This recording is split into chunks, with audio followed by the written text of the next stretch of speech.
नमस्कार, स्वागत आहे तुमचं सविता किचन क्वीनमध्ये. आज आपण मेथीपासून भरपूर पौष्टिक, कुरकुरीत, अजिबात कडू न लागणारी चटणी करणार आहोत. रेसिपी नेहमीसारखीच सोपी आहे आणि भरपूर टिप्स सहित आहे, त्यामुळे व्हिडिओ तुम्ही संपूर्ण पहा. बघा, चटणी करण्यासाठी इथे मी एक मेथीची गड्डी घेतलेली आहे. आता ती स्वच्छ धुवून आपल्याला निवडून घ्यायची आहे. निवडताना त्याच्यामध्ये पाने किडके असतात किंवा पानावर आळी फिरलेली असते, ती पाने आपल्याला घ्यायची नाही. फक्त चांगली आणि स्वच्छ पानेच आपल्याला घ्यायची आहे. अशा पद्धतीने ही मेथी निवडून घ्यायची आहे. आता पूर्ण गड्डी इथे मी निवडून घेतलेली आहे.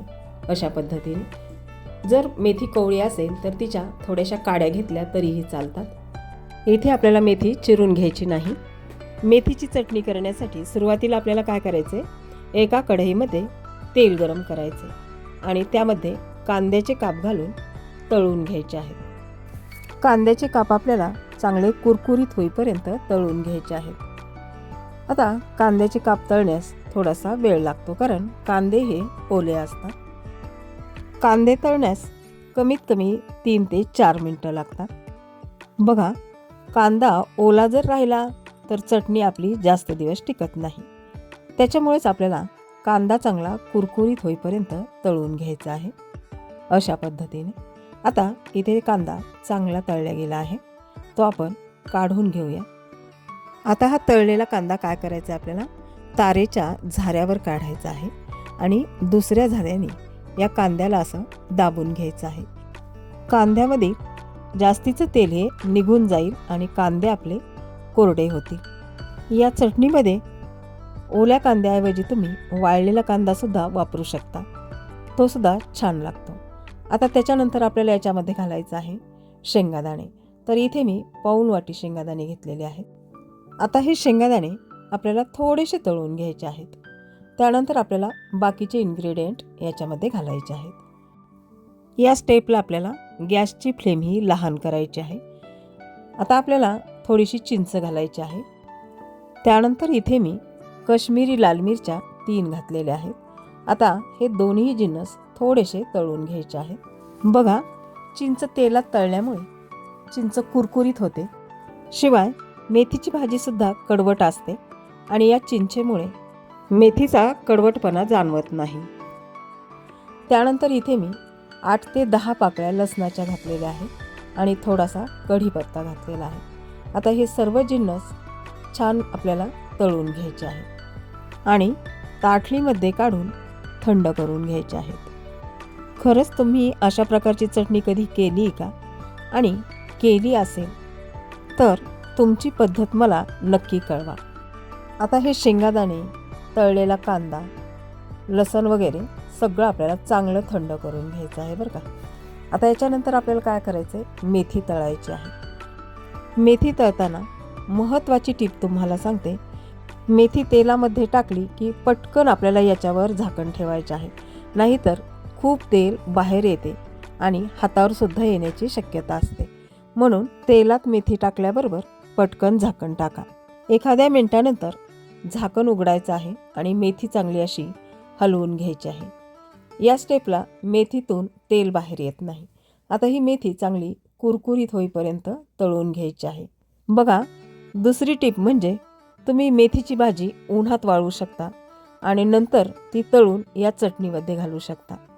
ती सुद्धा अगदी सोपी पडते. आता इथे मी संपूर्ण मेथी तळून घेणार आहे. झाऱ्यावर काढून असंच तिच्यातील तेल काढून घ्यायचं आहे, म्हणजे चटणी आपली जास्त तेलकट होणार नाही. मेथीची भाजी तळताना सुद्धा ती चांगली कुरकुरीत करून घ्यायची आहे. मेथी व्यवस्थित तळल्यामुळे ही चटणी 8 दिवस टिकते. बघा, मेथी छान तळल्या गेली आहे आणि कुरकुरीत सुद्धा झालेली आहे. त्यानंतर मी इथे दुसरी कढई घेतलेली आहे. त्यामध्ये 2 चमचे धणे, 1 चमचा जिरे घालायचे आहेत. गॅसची फ्लेम मात्र लहानच ठेवायची आहे आणि आता आपल्याला हे थोडेसे भाजून घ्यायचे आहेत. अर्धवट धणे भाजल्यानंतर आपल्याला याच्यामध्ये तीळ घालायचे आहेत. इथे साधारण मी 1 ते 1.5 चमचा तीळ घातलेले आहे. तीळ बारीक असल्यामुळे त्याला भाजण्यास फारसा वेळ लागत नाही. आता हे तिन्ही जिन्नस छान भाजून घ्यायचे आहेत आणि थंड करून घ्यायचे आहेत. तीळ भाजताना ते असे बाहेर उडतात किंवा तडतड करतात. अशा वेळेस गॅस बंद करायचा आहे आणि हे तीनही जिन्नस ताटलीमध्ये काढून थंड करून घ्यायचे आहेत. आता चटणीचे सगळे भाजलेले साहित्य थंड झालेले आहे. त्यासाठी आपल्याला एक मिक्सरचं भांडं घ्यायचं आहे. या मिक्सरच्या भांड्यामध्ये धणे, जिरे, तीळ घालून पुन्हा आपल्याला याच्यात लसणाच्या पाकळ्या 10 ते 12 घालायच्या आहेत आणि थोडासा हिंग घालून थोडंसं जाडसर वाटून घ्यायचं आहे. याच भांड्यामध्ये आपल्याला तळलेले शेंगदाणे, कांदा, चिंच हे सगळं साहित्य घालून घ्यायचं आहे आणि जाडसर वाटून घ्यायचं आहे. या चटणीमध्ये कांदा आपण जास्त लालसर तळलेला आहे, म्हणजेच तो कुरकुरीत होऊ दिलेला आहे. त्याच्यामुळे या चटणीला रंग फारसा लालसर येत नाही, तो थोडासा काळसरच येतो. आता अशा पद्धतीने हे आपण जाडसर कुटून घेतलेलं. त्याच्यानंतर आपल्याला तळलेली मेथी याच मिक्सरच्या भांड्यात घालायची आहे. त्यानंतर याच्यामध्ये लाल तिखट घालायचं आहे. लाल तिखट आपल्या आवडीप्रमाणे घालायचं आहे आणि चवीपुरतं मीठ घालायचं आहे. आता ही चटणी थोडीशी जाडसरच वाटून घ्यायची आहे. चटणी आपल्याला खूप बारीक करायची नाही. जाडसर चटणी असेल तर ती दाताखाली आल्यानंतर खूप छान लागते. इथे आपली मेथीची चटणी वाटून झालेली आहे किंवा बारीक करून झालेली आहे. अशा पद्धतीने ही तयार होते. ती आपण एका प्लेटमध्ये काढून घेऊया. तळलेले कांदा, शेंगादाणे हे थोडेसे मी बाजूला काढून ठेवले होते, ते या चटणीवर घालून घ्यायचे आहेत. ते दिसायलाही छान दिसतात आणि चटणी खातानाही छान लागतात. अशा प्रकारे आपली 8 दिवस टिकणारी, कुरकुरीत, खमंग, कडू न लागणारी मेथीची चटणी तयार झाली आहे.